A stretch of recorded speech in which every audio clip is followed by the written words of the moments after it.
Welcome to the world of daily life stories. Don't forget to like and subscribe so you don't miss new stories. Enjoy listening. The journey begins. Elijah Carter eased into his seat in the departure lounge, his shoulders aching from a whirlwind schedule of international flights. As a seasoned pilot, the last few weeks had been a marathon of back-to-back trips across Tokyo, Dubai, and London. Now, finally, he was heading home. Unlike his usual routine, where he donned the crisp, authoritative uniform of a commercial airline captain, today he was traveling as a passenger. No briefings, no pre-flight checks, just a quiet trip home in first class, courtesy of his hard-earned frequent flyer miles. He glanced down at his outfit, worn jeans and a navy sweater his daughter had picked out for him last Christmas. It was a stark contrast to the polished attire of the businessmen around him, yet he felt no less comfortable. For Elijah, this journey wasn't about appearances. It was about enjoying the rare luxury of being on the other side of the flight experience. The boarding announcement crackled over the speakers, and Elijah joined the line for first-class passengers. As he made his way down the jet bridge, the familiar scent of jet fuel and the hum of engines triggered an automatic sense of calm. The aircraft was his second home, a place where he felt most in control. Today, though, it was different. Today, he was just another passenger. A flight attendant greeted him at the door with a practiced smile. "Just to your right, sir," she said, gesturing toward the first-class cabin. "Thank you," Elijah replied, his voice steady and polite. He caught the flicker of surprise in her eyes, though she quickly masked it. It was a look he had grown accustomed to, a mix of curiosity and judgment, often followed by second glances. He found his seat, 2A, and stowed his carry-on in the overhead compartment. The leather seat felt soft and inviting, a world away from the rigid cockpit chair he usually occupied. Elijah sat down, letting the tension in his back melt away. For the first time in months, he could let someone else take the reins. Reaching into his bag, he pulled out a dog-eared copy of The Shadow of the Wind.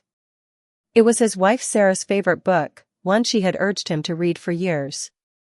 He smiled, imagining her teasing him about finally taking her recommendation.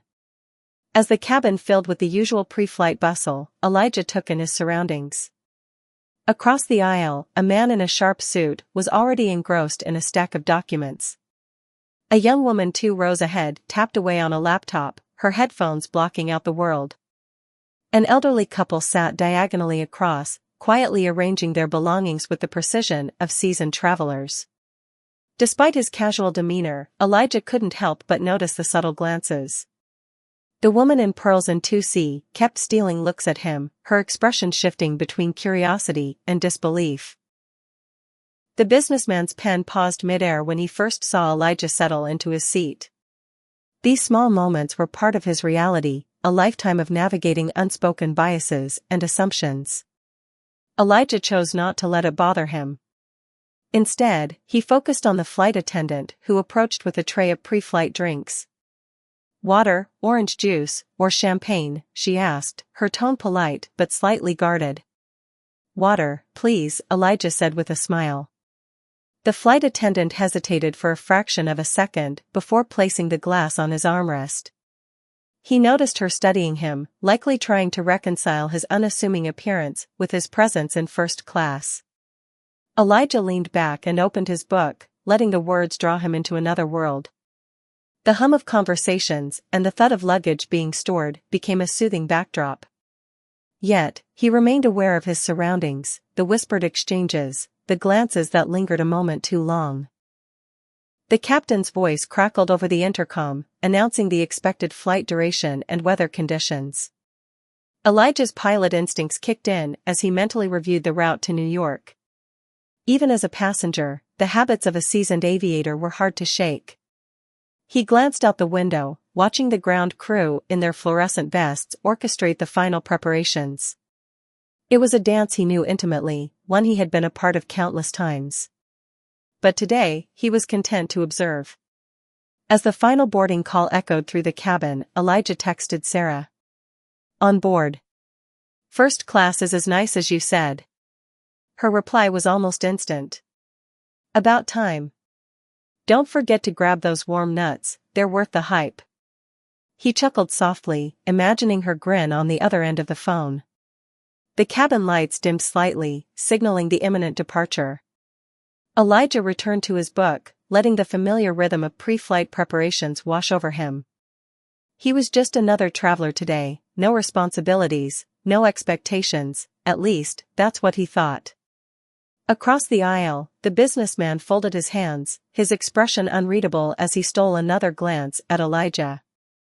Meanwhile, the woman in pearls continued her quiet observation, her fingers absently playing with her necklace. The flight attendant who had served Elijah's drink whispered something to a colleague, her gaze briefly flicking toward him. Elijah remained composed, focusing on the printed words in his lap. He was used to being underestimated, to having his presence questioned in spaces where he didn't fit the stereotype. But he also knew that actions spoke louder than appearances, a lesson he had learned over decades of navigating the skies and life itself.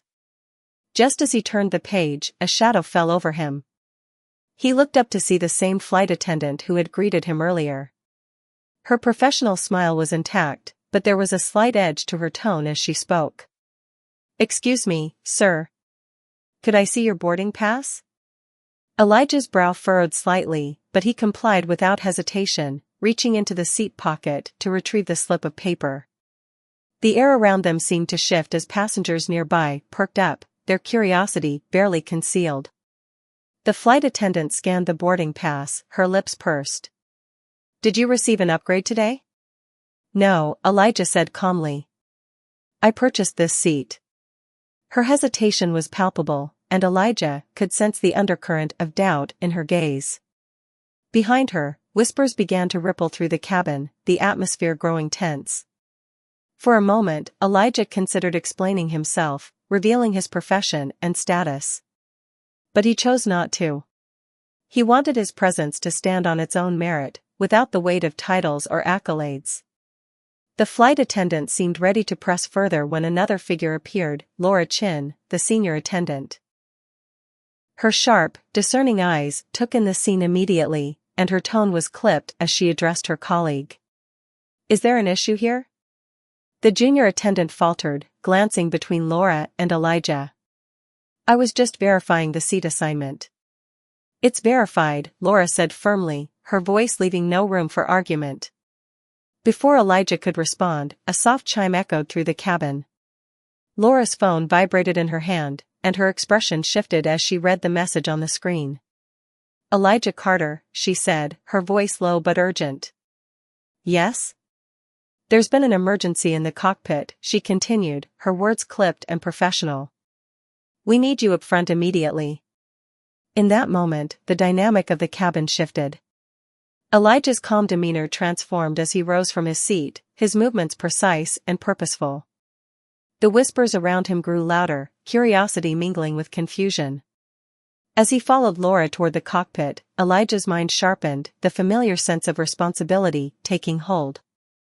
He wasn't just a passenger anymore, he was the one who could make the difference between order and chaos. The unveiling. The murmur of whispers grew louder as Elijah walked briskly toward the cockpit, his steps measured but purposeful. Behind him, the atmosphere in the first-class cabin shifted dramatically, the passengers exchanging puzzled glances and hushed speculation.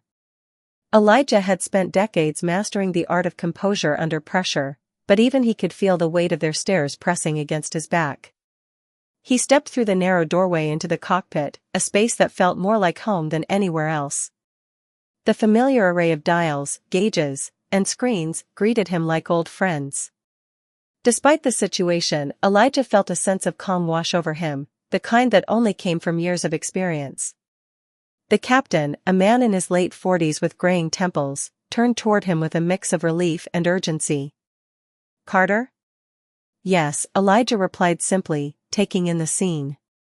The co-pilot was slumped in the jump seat, his face pale and beads of sweat glistening on his forehead. Two flight attendants hovered nearby, offering water and a cold compress. His breathing was labored, and his hands trembled visibly.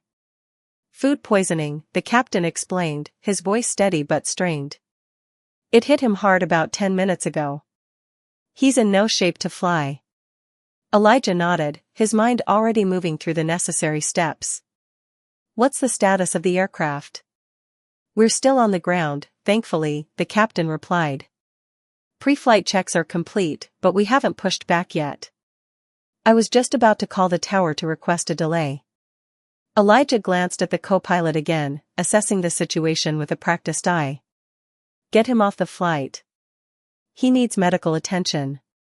The captain nodded in agreement, motioning to the flight attendants. Arrange for paramedics to meet us at the gate. As the attendants moved to follow his instructions, Elijah turned back to the captain. Do you have any objections to me taking the right seat? The captain gave a small, grateful smile. None whatsoever. I've heard of you, Carter. Your reputation precedes you. Elijah allowed himself a brief moment of amusement.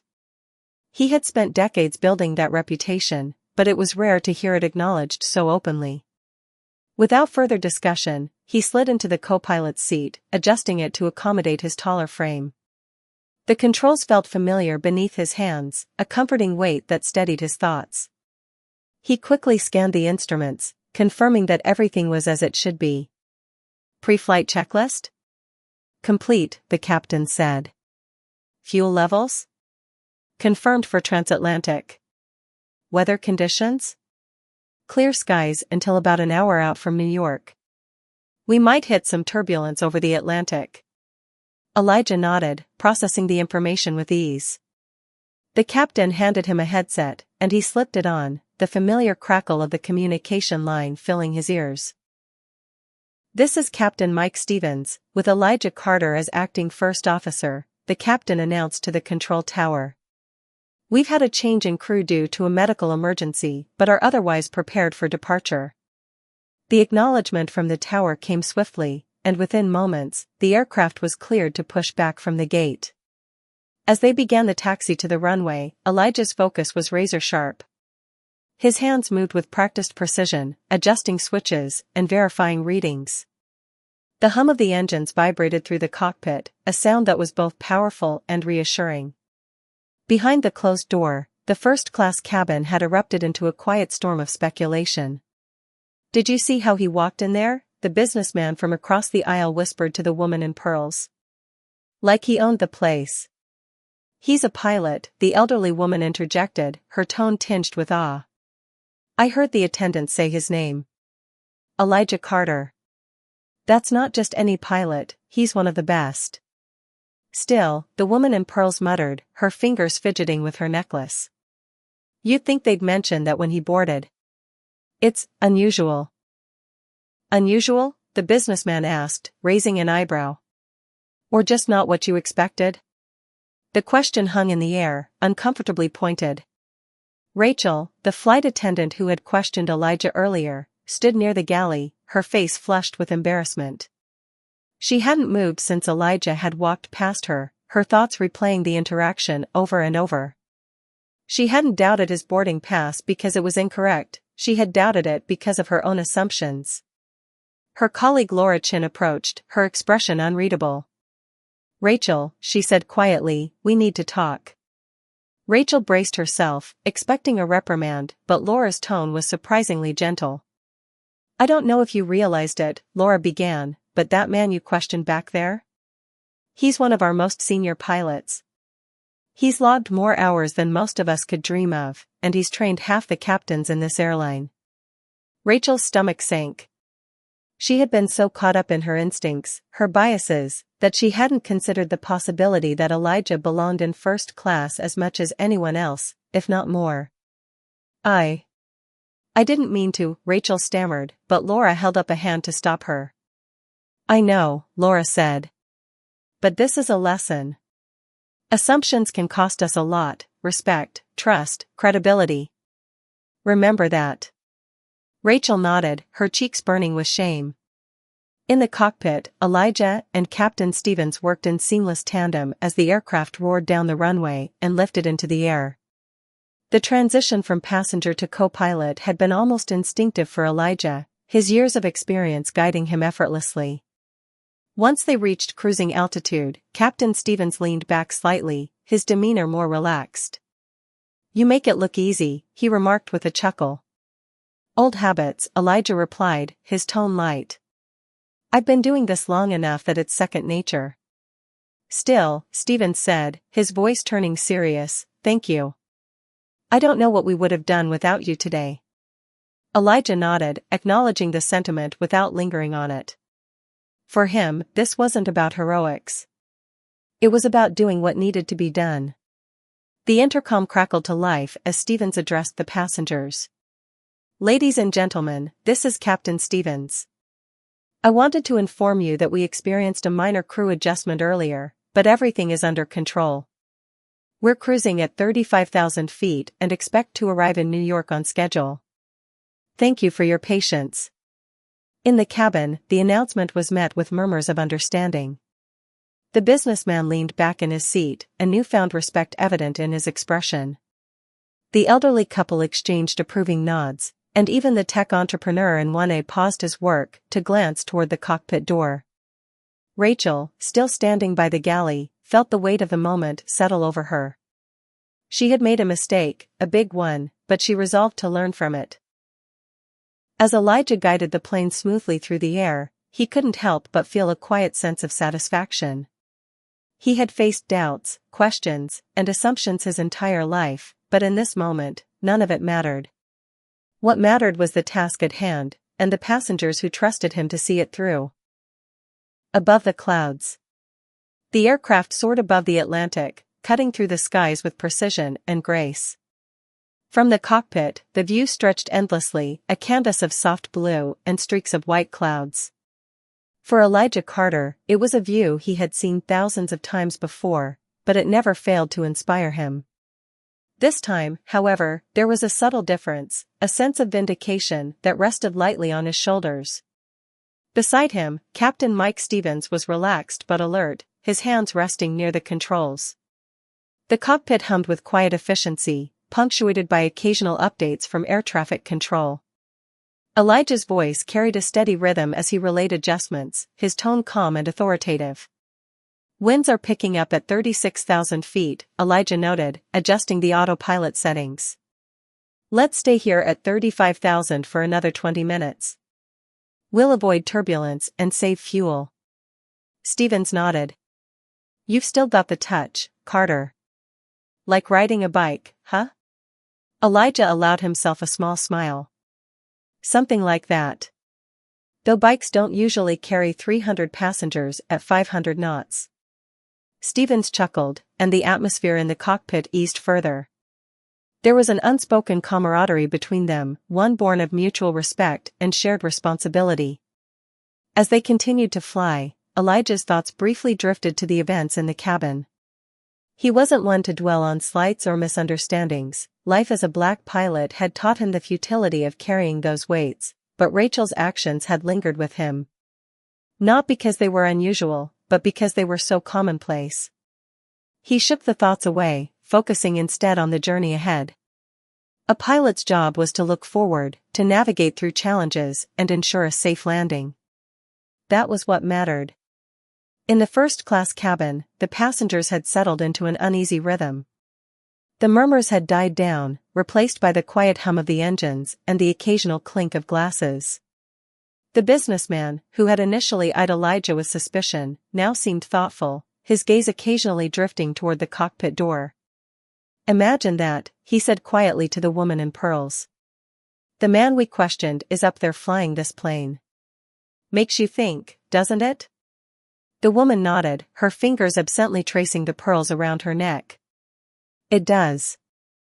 I suppose we're all guilty of making assumptions. A few rows back, the elderly couple shared a knowing look. The wife leaned over to her husband, whispering, "He carries himself with such dignity. You'd think we'd be past these kinds of misunderstandings by now." Her husband sighed. "The world moves slower than we'd like.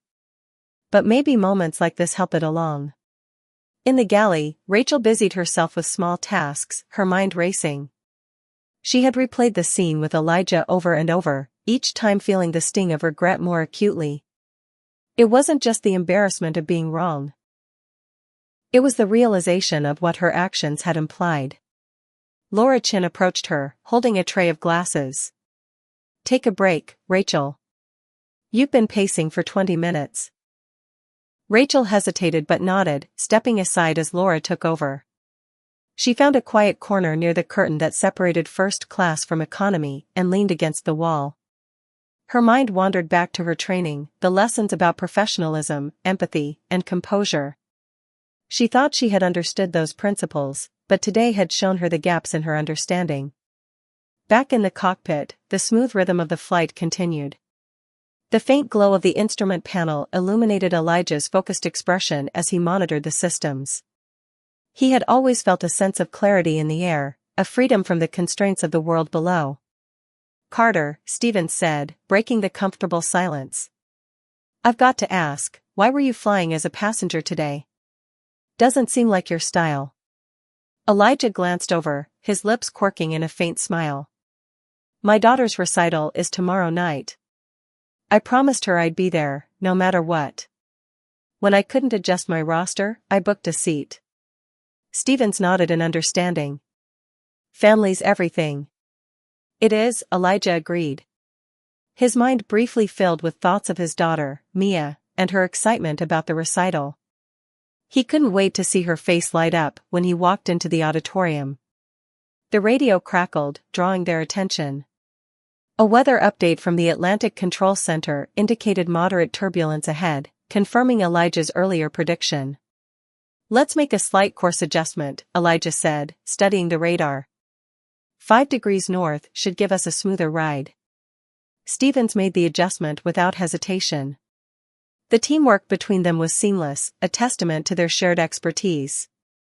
As the flight continued, Rachel found herself unable to stay still. She stepped into the first-class cabin, her gaze unconsciously drifting toward seat 2A.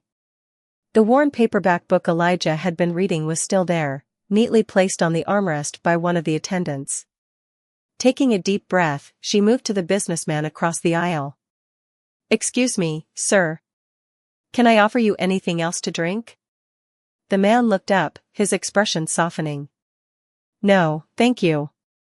But I'll say this, I feel a lot better knowing we have someone like him up there." Rachel nodded, her chest tightening. The words felt like a rebuke, though they weren't meant as one.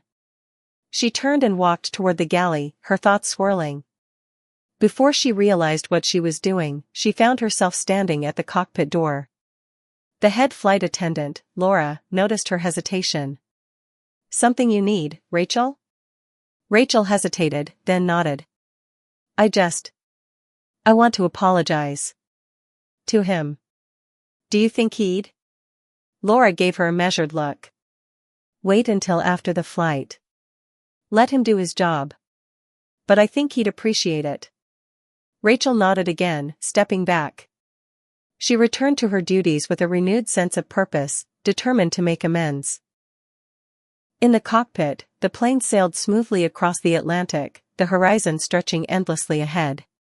Elijah and Stevens worked in quiet harmony, their voices a steady rhythm as they coordinated the flight. As they neared their descent point, Elijah couldn't help but reflect on the journey, not just this flight, but his career. The challenges, the triumphs, and the moments like today that reminded him of why he loved what he did. Flying wasn't just about reaching a destination, it was about connection, trust, and responsibility. It was about rising above the doubts and proving, time and again, that he belonged exactly where he was. A flight to remember. The Atlantic gave way to the eastern coast of North America as the aircraft began its descent into New York. The setting sun bathed the clouds in hues of gold and pink, casting a serene glow over the landscape below. In the cockpit, Elijah Carter adjusted the throttles and monitored the descent, his every move precise and practiced. The earlier tension in the cabin was now a distant memory, replaced by the steady rhythm of a flight nearing its conclusion.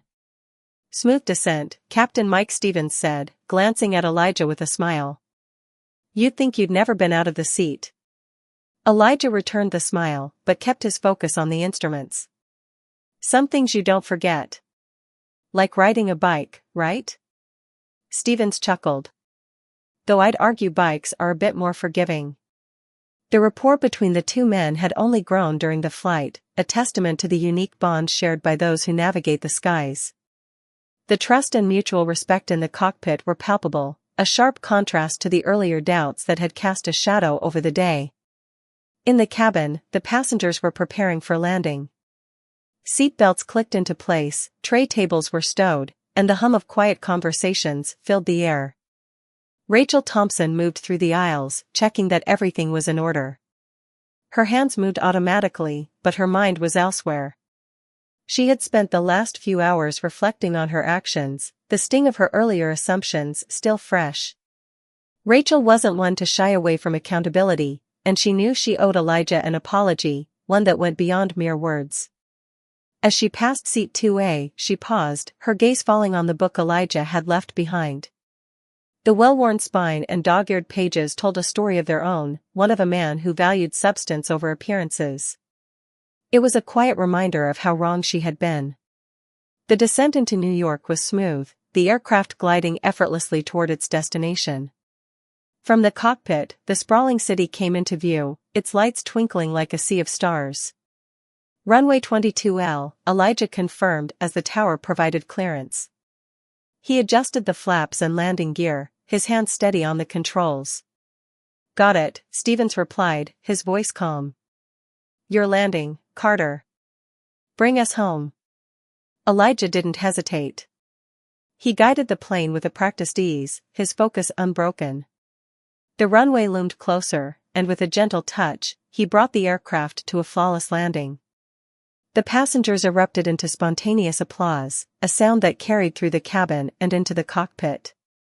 Elijah allowed himself a small smile, but remained professional as he completed the final checks. As the plane taxied to the gate, the first-class cabin was abuzz with whispered conversations. The businessman leaned over to the woman in pearls, his expression thoughtful.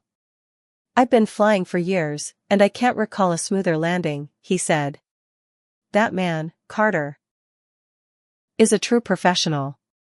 The woman nodded, her earlier skepticism replaced by admiration. "I can't believe I doubted him. It's a lesson I won't forget." The elderly couple shared a knowing glance, their earlier comments now validated. The tech entrepreneur in 1A had already started typing furiously on his laptop, no doubt recounting the experience on social media. In the galley, Rachel gathered her courage. As soon as the cockpit door opened, she approached Elijah with purposeful steps. "Captain Carter," she began, her voice trembling slightly. Elijah turned, his expression unreadable, but patient. "Yes?" "I owe you an apology," Rachel said, her words tumbling out in a rush. "I made assumptions earlier, about you, about your place in first class, and I was wrong. Completely wrong. I'm so sorry." Elijah regarded her for a moment, his gaze steady. Then he nodded, a faint smile touching his lips. "Thank you for saying that. It takes courage to admit when you're wrong." Rachel felt a wave of relief, but also a resolve to do better. "I've learned a lot today. About myself, and about what it means to truly serve people. I'll carry that lesson forward." "I believe you will," Elijah said simply. As the passengers disembarked, many took a moment to thank Elijah personally. The businessman extended a hand. "That was an incredible landing. I appreciate your professionalism and your patience." The elderly couple smiled warmly. "You've given us a story to tell for years," the wife said. Even the tech entrepreneur paused to say, "You're a legend. Thanks for getting us here safely." Each interaction was brief but heartfelt, a testament to the respect Elijah had earned through his actions. Outside the terminal, Elijah spotted his wife, Sarah, waiting with their daughter, Mia. The little girl's face lit up when she saw him, and she ran to meet him, her arms outstretched. "Daddy." Elijah scooped her up, his exhaustion melting away. "There's my superstar. Ready for your recital tomorrow?" Mia nodded enthusiastically. "I've been practicing all week." Sarah approached, her smile warm. "First class, huh? Did you enjoy the warm nuts?" Elijah laughed. "Let's just say, the journey had its moments." As they walked toward the car, Elijah glanced back at the terminal, the events of the day replaying in his mind. It hadn't been a perfect journey, but it had been a meaningful one. For Rachel, for the passengers, and perhaps even for himself, it had been a flight to remember, a reminder that rising above assumptions and doubts was as much a part of flying as navigating the skies.